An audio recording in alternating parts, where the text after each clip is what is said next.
જય હિન્દ મિત્રો. જ્યારે ઘરના એક છેડે આગ લાગે ત્યારે ધીરે ધીરે આખું ઘર ભસ્મ થઈ જાય છે. એ જ રીતે અત્યારે ઇલીગલ બાંગ્લાદેશીઓને બંગાળમાંથી કાઢવામાં આવે છે. હમણાં 19 દિવસ થયા અને ભાજપાની સરકાર છે, બહુ સારું એક્શન લેવામાં આવી રહ્યું છે. તો ગુજરાતીઓ એઝ અ ગુજરાતી હું વિચારું કે ભાઈ બંગાળમાં આ બધું થાય છે, મારે શું લેવા દેવા, પણ ગુજરાતને લેવા દેવા છે. છેલ્લા એક વર્ષમાં 6500 ઇલીગલ બાંગ્લાદેશીઓને ગુજરાતમાંથી ડિટેન કરવામાં આવ્યા છે. અને હમણાં રિસેન્ટલી 4 બાંગ્લાદેશી વુમન ભાવનગરમાં પકડાઈ. તો હવે એમને કોઈએ તો રાખ્યા હશે છૂટક મજૂરી ઉપર, પછી ઓછા દામમાં મજૂરી કરે એના માટે. તો દરેક બિલ્ડર, દરેક રેસ્ટોરન્ટવાળાને, જે બી છૂટક રોજગારી આપતા હોય, દરેકને વિનંતી છે કે ભાઈ તમે એમની આઈડેન્ટિટી તપાસ કરો, આવા લોકોને ના રાખો. આ દેશ માટે ડીમક છે. તો આવા લોકોને તમે પોલીસને આપી દો જલ્દીથી જલ્દી અને મોકલો એમના દેશ. આ ઇલીગલ બાંગ્લાદેશીની ઇન્ડિયામાં કોઈ જરૂર નથી. આ તમે એક વિડીયો જોવો. हमारा ममता दीदी का राज आ जाएगा तो हम लोग फिर बांग्लादेश से कलकत्ता में ढुक जाएंगे, छोड़ेंगे नहीं। अच्छा, फिर ममता दीदी जीतेंगी, फिर आप लोग हाँ, ममता दीदी जीतेंगी। मोदी जी कितना दिन रहेंगे? 5 साल। જોયો તમે વિડીયો? શું કહે છે આ કે અમે ટીએમસીની સરકાર આવશે તો અમે પાછા આવીશું. આ લોકોની હિંમત કેટલી છે! આ કોણ છે ટીએમસી? આ ટીએમસી ઇન્ડી અલાયન્સનું એક પાર્ટનર છે. એ ઇન્ડી અલાયન્સ જે કેન્દ્રમાં મોદી સરકારની સામે લડે છે અને આવા ઇલીગલ બાંગ્લાદેશીઓને અહીંયા ઇન્ડિયામાં ઘુસાડે છે.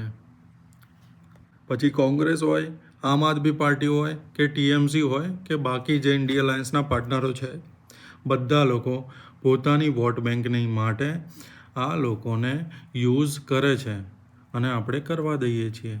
પણ આપણે હવે કરવા દેવા નથી, કારણ કે જો બંગાળની જનતા જાગતી હોય તો આપણે પણ જાગી શકીએ છીએ. એઝ અ ગુજરાતી, આપણા ગુજરાતમાં જે પણ બાંગ્લાદેશી ઇમિગ્રન્ટ છે, ઇલીગલ ઇમિગ્રન્ટ છે, એને પોલીસને સોંપો અને ગુજરાતમાંથી બહાર કાઢો. પછી આ એક બીજો વિડીયો જોવો તમે.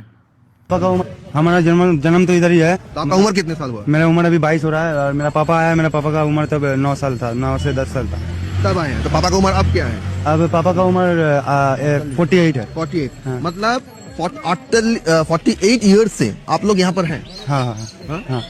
जब आई थी तब कोई नहीं पकड़ा था, एकदम मेन बॉर्डर से आया, मेन बॉर्डर से वोट है तो मेन बॉर्डर से वोट है, 24 में वोट दिया। 24 में वोट दिया आपने? कैसे दिया? 24 में वोट दिया। आपका आधार कार्ड भी है? पैन कार्ड भी है? सब है? आधार, वोटर, पैन सब है? सब है। हाँ? तो आप लोग सरकारी जो सुविधाएं थे वो सब मिलता था? हाँ मिलता था। क्या क्या सुविधाएं मिलता था? राशन मिलता था, गैस मिला, ठीक है। जब वोटर कार्ड डिलीट हो गया इसलिए हम लोग ज़्यादा, जो मकान में रहता है मकान मालिक बोला है जो तुम लोग घर छोड़ दो। आपका वोटर कार्ड इस बार एसआईआर में डिलीट हुआ? है एसआईआर में डिलीट। હવે આમાં એવું કહે છે કે અમે છેલ્લા 48 વર્ષથી અહીંયા ઇન્ડિયામાં રહીએ છીએ. મિત્રો, 48 વર્ષ ભાજપ તો હતી નહીં, તો કોણે આ લોકોને ગાયેલા દેશમાં? કોંગ્રેસ સરકારે. શેના માટે? વોટ બેંક માટે. એ મિત્ર એવું કહે છે મારી જોડે રાશન કાર્ડ છે, આધાર કાર્ડ છે અને વોટર કાર્ડ છે. આ લોકો કોણે આપ્યા? કોંગ્રેસે આપ્યા.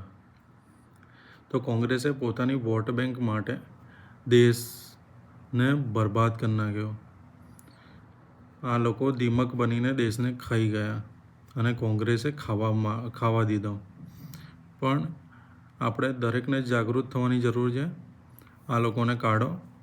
જે બી તમારી આસપાસ જે બી તમને લિંક મળે કે તમને ડાઉટ હોય તો પોલીસને જાણ કરો અને આ લોકોને કાઢો. જય હિન્દ. ભારત માતા કી જય.